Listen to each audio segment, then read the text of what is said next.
go from the extremely local, and we're going to zoom right back out again to the continental.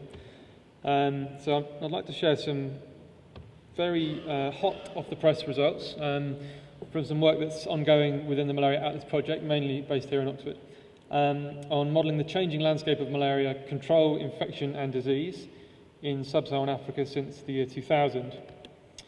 So just a bit of background. Since its inception in 2005, the Malaria Atlas project, I guess, has primarily been known for the generation of these global risk maps for both PF and more recently for PV.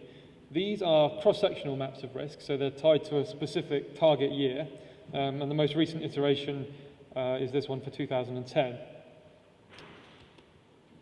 So back in 2012, we embarked on a new project that essentially aims to extend these approaches into the spatio-temporal domain, so to go from static evaluations of risk to dynamic evaluations. With an initial focus on sub-Saharan Africa and PF, this project is essentially geared up to try and answer three central questions. First, how has the pattern of endemicity changed in sub-Saharan Africa since the year 2000? What have been the implications of this change on clinical incidence, i.e. on disease burden? And how do those patterns of change relate to the heterogeneous background pattern of control efforts, with an initial emphasis primarily on insecticide-treated bed nets? So, over the past 24 months, we've been building the data and the modelling architectures needed to address these questions, and I'm pleased to be able to share some initial results from the project. So essentially, my task now is to condense about 2 years of work into about 8 minutes. So forgive the fact that the description of methods is extremely schematic, and the presentation of results is essentially just to give you a flavour of where some of this is going, but hopefully I can convey the essence of what we're trying to do here. So the analysis is structured into three interlinked components, and the first of those focuses on generating the richest possible description of the evolving spatio-temporal pattern of bed net coverage.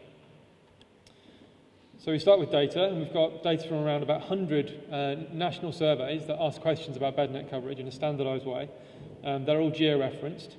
We also include data from national malaria control programmes on the number of nets distributed and on the manufacturers of nets in terms of how many nets are delivered to countries within a given year. And we include various spatial covariates as well. It's actually a two-stage modelling process. So the first thing we do is build a Bayesian compartmental time series model. So we're trying to get the national trend in ITN coverage right continuously through time. And then in a second stage, we use a spatio-temporal geostatistical model, which essentially then aims to fill in the spatial heterogeneity subnationally once we know the national average. And the outcome from that is what we call a cube, a spatio-temporal cube or a dynamic map of bed net coverage since the year 2000, with a notional resolution of 5 kilometres. So these are the kind of results that we can get out. This is the year 2000, and we're plotting here insecticide-treated bed net coverage between 0%, which is the dark red colours, and 100%. And here we are in the year 2000, so for ITNs, coverage is essentially 0. As we start to progress through the decade, and I'll go through to 2005 and pause there momentarily, at this point we're seeing that coverage remains overall extremely low. Many countries haven't begun any kind of major implementation of bednet programs. But for a few early implementers, we might call them, Kenya, Tanzania, Zambia, for example, in East Africa, the Gambia, other places in West Africa, they're starting to creep up in terms of coverage in the 20s and 30%.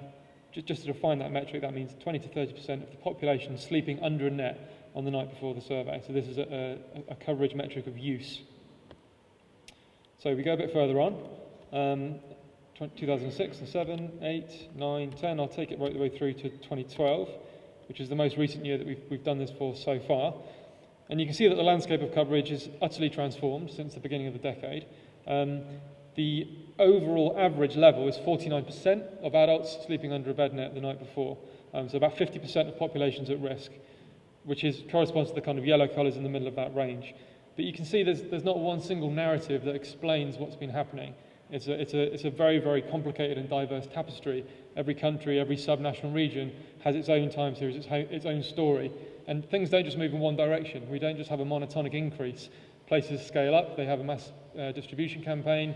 and that maybe is not renewed quick enough, and you see a decline in coverage. So there's an enormous amount going on, and certainly more than I can kind of comment on as we go through. But the key message is some countries and some subnational regions are much further ahead, and others are lagging well behind. So the second stage is to move on to the modelling of infection prevalence, the metric we call p-falciparum parasite rate, PFPR, simply the proportion of the population in a cross-sectional sense that are infected at a given point in time. Here we bring to bear the large databases that we maintain in the Malaria Atlas project on PFPR surveys, each of which we know its location and we also know its time point, and we have about 22,000 of those for sub-Saharan Africa since the year 2000. Again, we also bring in information from spatial and spatial-temporal covariates. And then importantly, we link that to the output from that first stage, this continuous cube of ITN coverage, and we bring these into what is actually now quite a complicated spatial-temporal geostatistical modelling framework to generate our second major output, which is a continuous cube of parasite rate. Again, a dynamic map, 5-kilometre resolution since the year 2000. So the metric now is PFPR, so the proportion of children aged 2 to 10, that's our standardised age range, the percentage of those who have a patent p-falciparum infection. So the blues are 0% all the way up to the reds, 100%. And here we are in the year 2000. So this is an era with essentially almost zero meaningful intervention coverage, certainly in terms of insecticide-treated nets. And the geographical pattern at the large scale that determines risk is essentially linked to the underlying environmental suitability for transmission. So again, we'll fast forward through our model outputs to 2005, the midpoint of the decade. What we're starting to see, if we refer back to that insecticide-treated net coverage map, is those countries which we're calling early implementers, and I'm going to just flick forward and back so your eyes can see the difference in pattern. So back to 2000 and forward. If you keep your eyes on places like Tanzania, Kenya, Zambia, in the west, Senegal, the Gambia, we're seeing significant advances in terms of the reduction of infection prevalence, even by 2005. In other places, we're seeing almost no progress whatsoever, and that corresponds to the fact that they haven't, at this point, had any significant scale-up of the major vector control interventions. Go forward another couple of years to 2007. This is the kind of peak kind of inequity in transmission intensity through the decade that we're seeing. So again, some countries are really forging ahead now and having major impacts on their transmission intensity, and others look just as they did in 2000. And often this can happen between immediate neighbours, seeing very stark boundaries between different countries. So I'll move forward now to the last years of the decade and back up to 2012 again. And I think this is really one of the most kind of exciting outputs of this work so far. What you'll see is that we're starting to see a real acceleration in some of these declines. Countries that have been implementing these programs for a long time are achieving extremely low coverage.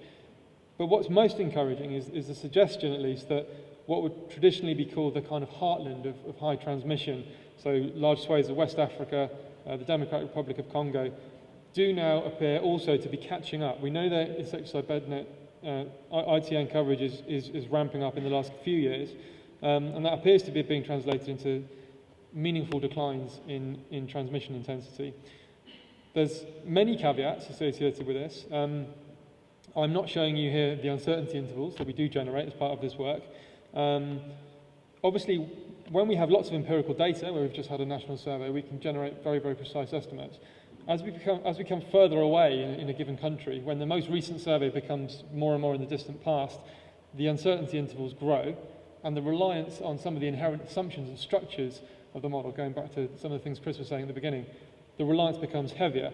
In the next few weeks, we're eagerly anticipating the release of the 2013 national survey for the DRC, which includes parasitemia testing in under 5s.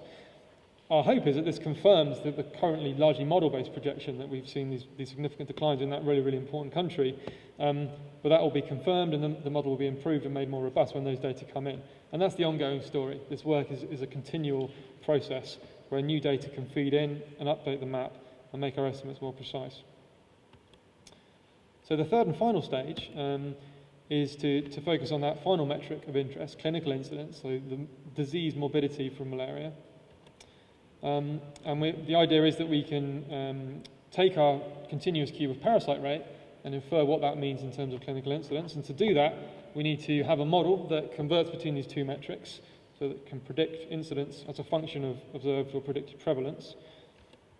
First of all, we need data to parameterize that model, so we go out and do an assembly of all the data that we can find, and it's not particularly abundant, where people have measured clinical incidence in the community at the same time as measuring parasite rate. There's about 36 sites which have sufficient quality data to inform that. Then we need to build a model, and there's significant disagreement or absence of consensus about the exact functional form of this key relationship between infection prevalence and clinical incidence. So rather than kind of putting all our eggs in one basket and relying on one single model, we take a leaf out of the book of climate science and say, well, let's try and make an ensemble of the main models that are out there and use them in a combined way to estimate the form of this relationship.